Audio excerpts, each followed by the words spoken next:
Esu Mantas Lesauskas ir šiandien pristatau savo workshop'e kūrybinėse dirbtuvėse keletą produktų iš padangų.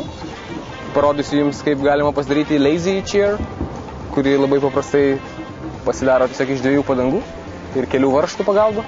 Tai reikia poros minučių, sėdami pakankamai patogią poziciją, kad nesusižeisti. Ir lengvų judesių pjaunam toje vietoje, kur nėra jokios armatūros padangai. Pjaunam iki pusės padangos, kartais gal truputį daugiau, tiesiog kad tilptų kita padanga. Eiliuko jau nebereikia. Mato, turim nupjautą dalį, turim kitą padangą, kuri šiaip visą laiką geriau galėtų būti mažesnė, bet šį kartą mes panaudosim ją. Ir paprastai judesi tiesiog įstumėm padangą į kitą padangą. Labai paprasta. Šiaip jau galima netgi būtų naudoti tą padangėlį ir tokiam variantui. Galima ją suveržti ir sutvirtinti ir palikti lauke, kad nieks neišdraskytų. Labai patogu.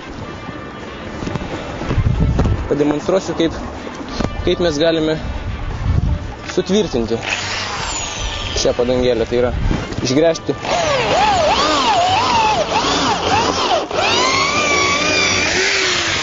kelias skylutes šioje vietoje. Įdėti M8 varžtą, ilgis nėra svarbu, čia 40 ilgi.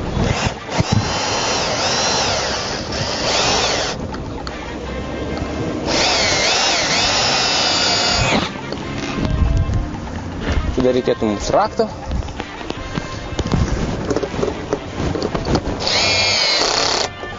Dar galima iš šitos pusės priveržti.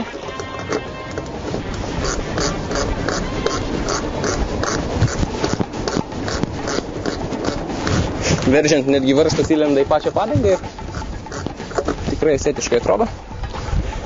Ir kitoj pusėje tą patį padarom.